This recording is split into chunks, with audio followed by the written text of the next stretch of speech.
हे जे इंजिन आहे ना ते मला तुमच्या कष्टाने मिळालेलं आहे, मेहनतीने मिळालेलं आहे, कोणी आयतं आणून दिलेलं नाहीये असं एकदा म्हणालेले होते राज ठाकरे। त्यांचा रोख असा एक प्रकारे होता की त्यांच्या उमेदवारांना नुकत्याच झालेल्या लोकसभा निवडणुकांमध्ये शिवसेनेच्या चिन्हावर लढवायला सांगण्यात आलेलं होतं आणि त्यावर बोलताना त्यांनी म्हटलेलं आहे की हे मी माझ्या कष्टाने मिळवलेलं चिन्ह आहे, त्यामुळे चिन्हाबद्दल मात्र मी कधीही तडजोड करणार नाही। हा झाला राजकारणाचा भाग। पण आत्ताच्या घडीला जर महाराष्ट्र नवनिर्माण सेनेची आपण परिस्थिती पाहिली, राजकीय त्यांची कामगिरी पाहिली, तर हेच इंजिन चिन्ह कुठेतरी धोक्यात येऊ शकतं आणि याचं कारण ठरलेलं आहे गेल्या काही वर्षांमध्ये महाराष्ट्र नवनिर्माण सेनेचा घसरत चाललेली त्यांची कामगिरी आणि त्याच्यामुळे त्यांचा पक्ष जो आहे त्याचा दर्जा हा कदाचित धोक्यात येऊ शकतो। नेमकं निवडणूक आयोग पक्षांचा दर्जा हा कशा पद्धतीने ठरवत असतं आणि आपण का म्हणतोय की मनसेचा प्रादेशिक पक्षाचा जो दर्जा आहे तो धोक्यात येऊ शकतो, कशा पद्धतीने याचे निकष असतात, कशी राहिलेली आहे मनसेची कामगिरी आणि का इंजिन चिन्ह हे धोक्यात येऊ शकतं, या सगळ्या संदर्भातली माहिती आजच्या व्हिडिओमधून समजून घेऊया। नमस्कार, मी अनुजा, तुम्ही पाहत आहात मुंबई तक। भारतातल्या सगळ्या राजकीय पक्षांची नोंदणी जी आहे ती केंद्रीय निवडणूक आयोगाकडे होत असते आणि त्याची सुद्धा केंद्रीय निवडणूक आयोगाने वेगवेगळ्या टप्प्यांमध्ये वर्गवारी केलेली आहे। पहिला टप्पा तो म्हणजे राष्ट्रीय पक्ष, ज्याला नॅशनल पार्टी म्हणून सुद्धा ओळखलं जातं। काँग्रेस आहे, भाजप आहे, इतरही काही पक्ष आहेत। प्रादेशिक पक्ष सुद्धा असतात म्हणजे रिजनल पार्टीज, त्याच्या सुद्धा अनेक पक्ष आहेत, अनेक राज्यांमधले पक्ष आहेत। त्या पलीकडे जाऊन नोंदणीकृत पक्ष असतात म्हणजे रजिस्टर्ड पक्ष असतात, तसंच अनरेकॉग्नाइज्ड पार्टी सुद्धा असतात। आता हे कशा अर्थाने आपण म्हणतोय तर रजिस्टर्ड पक्ष म्हणजे काय, तर एखाद्याने ठरवलं की आपल्याला राजकीय पक्ष काढायचा आहे तर तो निवडणूक आयोगाकडे जाऊन त्याची नोंदणी करतो, त्याला म्हणतात रजिस्टर्ड पक्ष।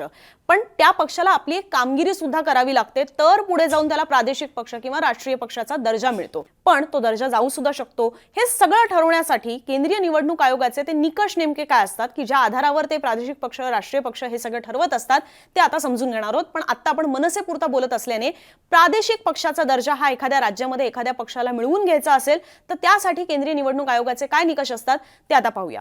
पहिला निकष, सार्वत्रिक निवडणुकांचेच निकाल मुळात याच्यामध्ये पाहिले जातात, हेही गोष्ट याच्यामध्ये लक्षात घ्यायला हवी। पोटनिवडणुकांचे निकाल याच्यात गृहीत धरले जात नाहीत। सार्वत्रिक निवडणुकांबद्दल बोलायचं झालं तर राज्याच्या पक्षासंदर्भात बोलायचं झालं तर विधानसभा निवडणुकांमध्ये पक्षाला किमान 6% मतही मिळायला हवी आणि किमान त्यांचे 2 आमदार सुद्धा निवडून यायला पाहिजेत। हा जर निकष पूर्ण करता येत नसेल तर दुसराही एक ऑप्शन आहे। दुसरा निकष तो म्हणजे सार्वत्रिक निवडणुकांचे निकाल अगेन इथे सुद्धा पाहिले जातात।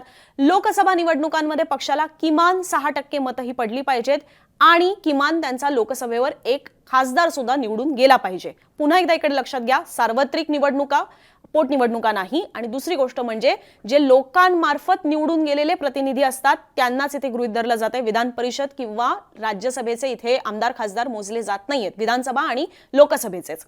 आता हे दोन्ही निकष पूर्ण करता आलेले नसतील किंवा तिसरा एक निकषचा सुद्धा एक पर्याय देण्यात आलेला आहे, तो म्हणजे विधानसभा निवडणुकीत एकूण सदस्य संख्येच्या 3% जागा किंवा 3 आमदार निवडून यायला हवे, यातलं जे जास्त असेल ते ग्राह्य धरलं जातं। म्हणजे एकतर 3 आमदार निवडून आले तर ते ग्राह्य धरलं जाईल।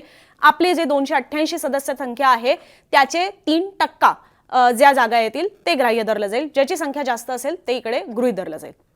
या पलीकडे अजूनही क्रायटेरिया ठेवण्यात आले म्हणजे हे तीनही निकषांमध्ये जर बसता येत नसेल तर आणखीन एक चौथा पर्याय आहे, तो म्हणजे लोकसभा निवडणुकीत त्या राज्यातून निवडून जाणाऱ्या सदस्यांपैकी 25 सदस्यांमागे 1 खासदार हा निवडून यायला हवा, असाही एक निकष आहे।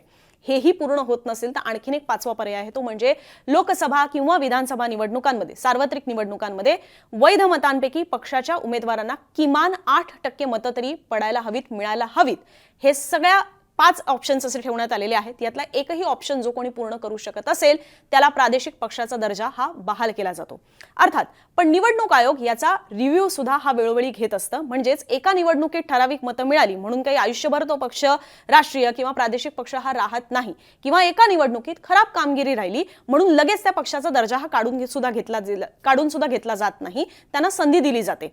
एका निवडणुकीत हे ठरत नसतं, वेळोवेळी त्या पक्षांचा पुढचा परफॉर्मन्स किंवा कामगिरी जी आहे ती सुद्धा पाहिली जाते आणि आगामी निवडणुकांमध्ये जर त्या पक्षाचं अस्तित्व, मतांची टक्केवारी, लोकप्रतिनिधींची संख्या ही कमी होत चालली असेल तर पक्षाचा दर्जा हा सुद्धा काढून घेतला जातो। जसं 2023 मध्ये राष्ट्रवादी काँग्रेस, शरद पवारांच्या राष्ट्रवादी काँग्रेस पक्षाचा प्रादेशिक पक्ष म्हणून उत्तर पूर्व राज्यातील मान्यता जी आहे ती काही राज्यांमधली त्यांची रद्द करण्यात आलेली आहे। तृणमूल काँग्रेसचं सुद्धा राष्ट्रीय पक्षाची मान्यता जी आहे ती रद्द झालेली आहे। जशी खराब कामगिरी झाल्याचं मूल्यमापन होत असतं त्याच पद्धतीने पक्षाची कामगिरी ही जर सुधारत जात असेल तर दर्जा सुद्धा वाढतो.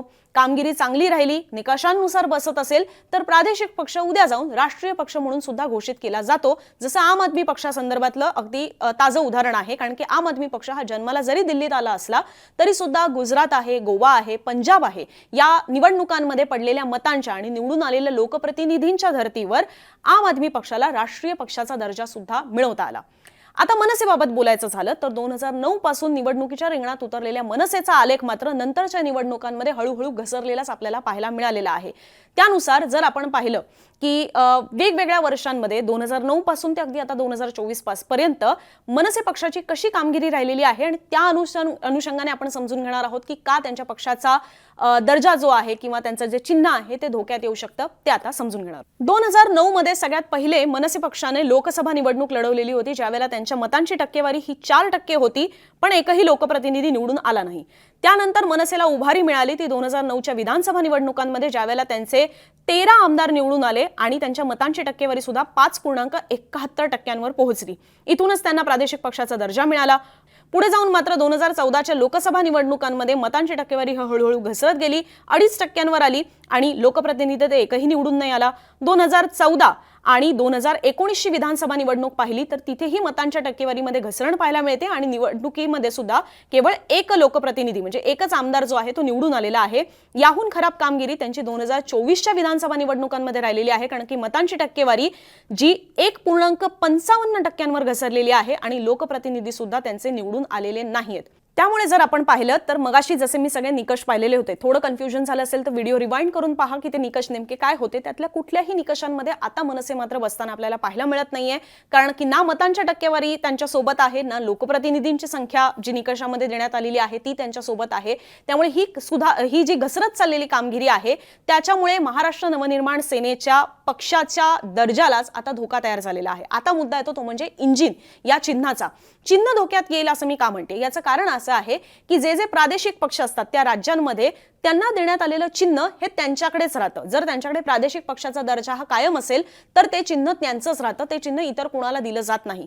सेम हे राष्ट्रीय पक्षांबद्दल सुद्धा आहे की राष्ट्रीय पक्षांचं जे चिन्ह आहे ते त्यांचंच राहतं, ते इतर कोणाला दिलं जात नाही.